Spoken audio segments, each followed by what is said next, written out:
चंद्रकांत खैरे साहब अगर हारे हैं तो नंदू कुमार घोडेले की वजह से। मैं सीधा सीधा आरोप लगा रहा हूं उनके ऊपर। नंदू कुमार घोडेले की वजह से चंद्रकांत खैरे साहब की हार हुई है। मुस्लिम क़यादत का बोम मारते फिरते ना, हमारे पास बैरिस्टर है, हमारे पास वैसी इकरा हसन जो है समाजवादी पार्टी की सबसे यंगेस्ट लेडीज खासदार और बैरिस्टर। रख हौसला, वो मंजर भी आएगा, पैसे के पास चल के समंदर भी आएगा, मंजिल भी मिलेगी और मिलने का मजा भी आएगा। अखिलेश यादव के नेतृत्व में इतना जबरदस्त प्रदर्शन जो की समाजवादी पार्टी ने 37 सीटें, और मैं खास तौर से बताना चाहूंगा कि 37 सीटों में से 4 मुस्लिम खासदार समाजवादी पार्टी ने दिल्ली भेजी है।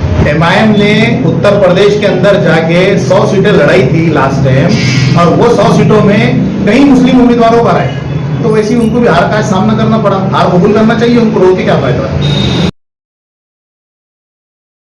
सर क्या कहेंगे, आज इंडिया अलायंस के साथ जो है तो आज आपकी समाजवादी पार्टी से 37 सीट आए हैं, इस मौके पे क्या कहेंगे? अल्हम्दुलिल्लाह समाजवादी पार्टी हिंदुस्तान की तीसरे नंबर की सबसे बड़ी पार्टी बन के उभरी है पूरे हिंदुस्तान के अंदर।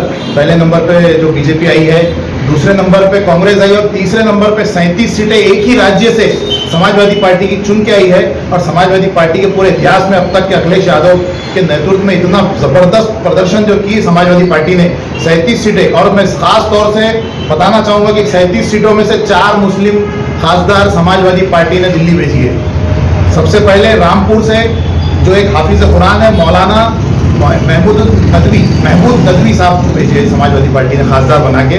दूसरा मुख्तार अंसारी साहब के जो भाई है उनको, अफजल अंसारी साहब को अफजल अंसारी साहब को जो है गाजीपुर से खासदार बना के भेजी है। तीसरा इकरा हसन जो एक बैरिस्टर है, जो मुस्लिम क़यादत का बोम मारते फिरते ना, हमारे पास बैरिस्टर है, हमारे पास वैसी इकरा हसन जो है समाजवादी पार्टी की सबसे यंगेस्ट लेडीज खासदार और बैरिस्टर समाजवादी पार्टी ने इतना कैराना से भेजी है।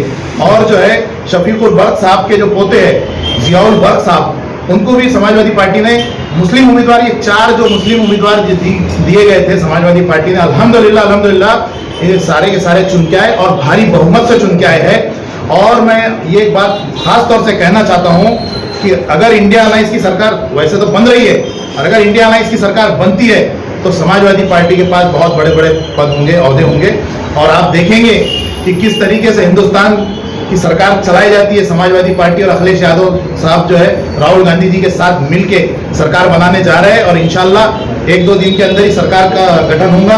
और मैं ये उम्मीद करता हूँ अल्लाह ताला से कि समाजवादी पार्टी के पास बहुत सारे बड़े बड़े ओहदे रहेंगे।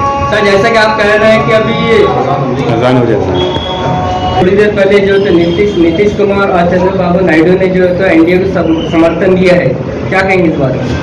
नीतीश कुमार साहब बोलते हैं हमेशा कि मैं सबका हूँ, किंग मेकर बन के आ रहे थे। उनके बयानात हमेशा आप देखते होंगे, वो हमेशा बोलते हैं कि मैं सबका हूँ। सबका में समझ जाइए आप, हर पार्टी के वो।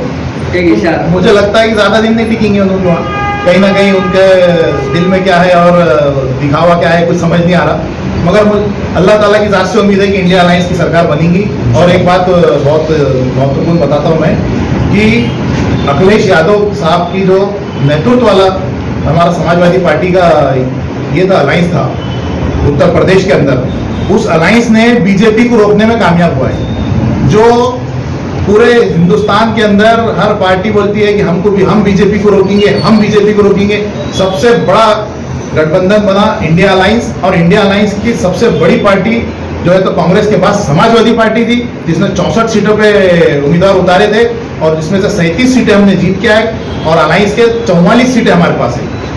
इस तरीके से अगर देखा जाए तो समाजवादी पार्टी एक वाहिद ऐसी पार्टी बनी है पूरे हिंदुस्तान के अंदर जिसने बीजेपी को रोकने में कामयाबी हासिल की। क्योंकि बीजेपी की उत्तर प्रदेश के अंदर 80 सीटें थी लास्ट टाइम, उनको 80 पे से 33 सीटों पे ला दिया।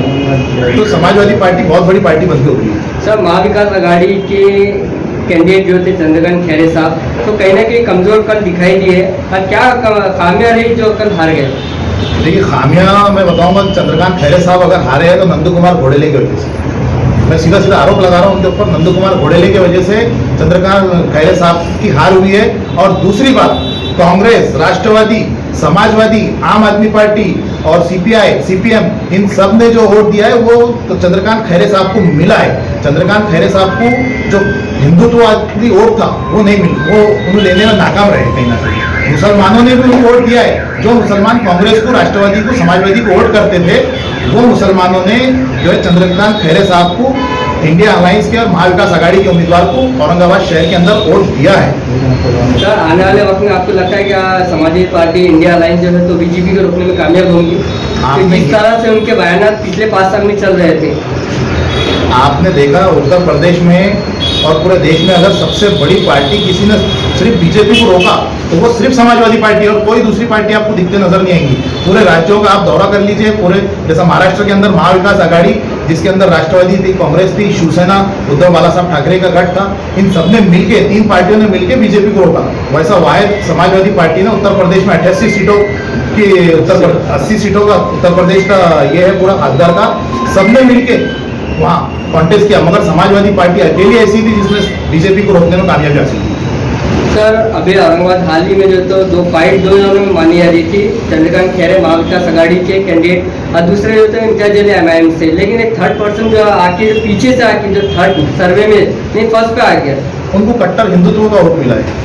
डोमरे साहब जो उनके आए औरंगाबाद की, मैं मुबारकबाद दूंगा उनको, मगर उनको कट्टर हिंदुत्व का वोट मिला है, उन्हें सेकुलर वोट नहीं मिला। सेकुलर वोट जितना भी था वो चंद्रकांत खैरे साहब को मिला है औरंगाबाद शहर के और जिले के अंदर। कल कहने के जो इम्तियाज अली साहब थोड़े भावुक हो गए थे, जज्बाती हो गए थे, और जो हार का जो टिकट है तो उनके विरोधियों को दे रहे थे। देखिए, मैं एक बात खास तौर से कहना चाहूंगा इस मौके पे, क्योंकि आज हमने जश्न मनाया, खुशी का माहौल है, तो मेरे मुंह से भी निकल रहा है कि देखिए, एमआईएम ने उत्तर प्रदेश के अंदर जाके 100 सीटें लड़ाई थी लास्ट टाइम, और वो 100 सीटों में कई मुस्लिम उम्मीदवारों पर आए, तो वैसे ही उनको भी हार का सामना करना पड़ा। हार कबूल करना चाहिए, उनको रोक के क्या फायदा है।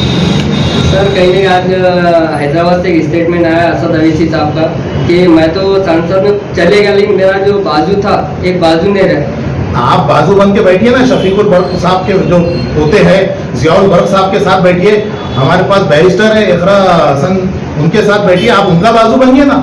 आपका बाजू टूट गया, आप ये क्यों रोते बैठे कि हमारा बाजू टूट गया, हमारा बाजू टूट गया। आप दूसरों का बाजू बनिए, आप हिंदुस्तान को मजबूत करिए, हिंदुस्तान के लोकशाही को और सेकुलरिज्म को मजबूत करिए। जो मुस्लिम उम्मीदवार चुन के आए हैं, 25 मुस्लिम उम्मीदवार पूरे हिंदुस्तान से चुन के आए हुए हैं, आप उनको भी उनके बाजू बनिए, उनके सपोर्ट में खड़े रहिए आप। सर, कहने क्या ऐसा लगता है कि बीजेपी को रोकने के वास्ते 2 बैरिस्टर काफी रहेंगे पार्लियामेंट में? बीजेपी को रोकने के वास्ते सिर्फ अखिलेश यादव का, अखिलेश यादव ही काफी है, जिन्होंने रोक दिए। प्रदेश हमारे, आपका नाम पूछ। मैं फैसल खान, समाजवादी पार्टी का औरंगाबाद अध्यक्ष हूँ, और मेरे साथ प्रदेश के महासचिव अब्दुल रऊफ साहब मौजूद है, हमारे माइनॉरिटी के अध्यक्ष मोइन फारूकी साहब मौजूद है, युवा के अध्यक्ष हमारे मुन्ना भाई, हमारे गंगापुर तालुके के अध्यक्ष मूसा साहब मौजूद है, विद्यार्थी के अध्यक्ष फैजुद्दीन सिद्दीकी है, औरंगाबाद के सचिव जो है हमारे सैयद मोहसिन भाई है, जलील भाई है, और भी काफ़ी सारे लोग थे। अभी महिला अध्यक्ष थे हमारे दीदी दुबे। काफ़ी जश्न मनाया हमने प्रकार के ऊपर। तो क्या कहेंगे आज जो आप जश्न मना रहे हैं और उसकी खुशी का मौका क्या है? रख हौसला, वो मंजर भी आएगा, पैसे के पास चल के समंदर भी आएगा, मंजिल भी मिलेंगी और मिलने का मजा भी आएगा। आज देश में सिर्फ समाजवादी पार्टी नहीं बल्कि तमाम वो सेकुलर ताकतें, तमाम वो सेकुलर मिजाज रखने वाले लोग जश्न मना रहे हैं। और सबसे पहले अगर कोई मुबारक के काबिल है तो है इंडिया गठबंधन में खास तौर से अखिलेश जी और राहुल गांधी जी, और महाराष्ट्र में आदरणीय शरद पवार साहब जी, आदरणीय अबू आसिम आजमी साहब जी। क्योंकि महाराष्ट्र में आप अगर देखते हैं 48 सीटों में सबसे ज्यादा सीट महाविकास आघाड़ी के, इंडिया गठबंधन के सीटें आई है, जिसका श्रेय आदरणीय शरद पवार साहब, आदरणीय उद्धव जी ठाकरे साहब, आदरणीय अबू आसिम आजमी साहब और तमाम वो सेकुलर ताकतें, तमाम सेकुलर पार्टियों को जाता है। जैसा कि अबू आसिम साहब ने महाराष्ट्र के अंदर बगैर किसी डिमांड के पूरे महाराष्ट्र में इंडिया गठबंधन को सपोर्ट किया। कहीं पर भी हमने कोई डिमांड नहीं की, हमारे सब कार्यकर्ता ने, हमने महाराष्ट्र के कोने कोने में जाकर इंडिया गठबंधन के सीटों को लाने के लिए काम किए हैं। और हमको बड़ी खुशी है कि इंडिया गठबंधन महाराष्ट्र के अंदर काफी तादाद में चुनकर गया। और सबसे बड़ी खुशी की बात यह है हिंदुस्तान के सबसे बड़े प्रदेश में समाजवादी पार्टी आज 37 सीट लेकर आज जो है तो संसद में पहुंची है, जिसमें कम उम्र 27 इयर्स के है आदरणीय खासदार साहिबा इकरा हसन साहिबा और बैरिस्टर है। ये हमारे लिए बड़ी फख्र की बात है। तो ये जीत का जश्न आज हम मना रहे हैं।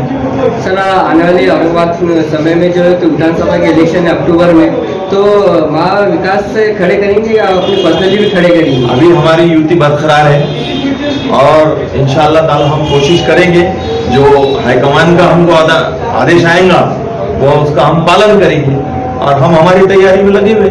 कितने सीट कुछ ऐसा कुछ है इसका? अभी हम जो टारगेट लेके चल रहे हैं महाराष्ट्र में 25 से 30 सीट का टारगेट हम लेकर चल रहे हैं। देखते हैं आगे हमको जो हाईकमान का आदेश आएगा उस हिसाब से हम काम करेंगे। आपका डॉक्टर शेख अब्दुल रऊफ, प्रदेश महासचिव समाजवादी पार्टी।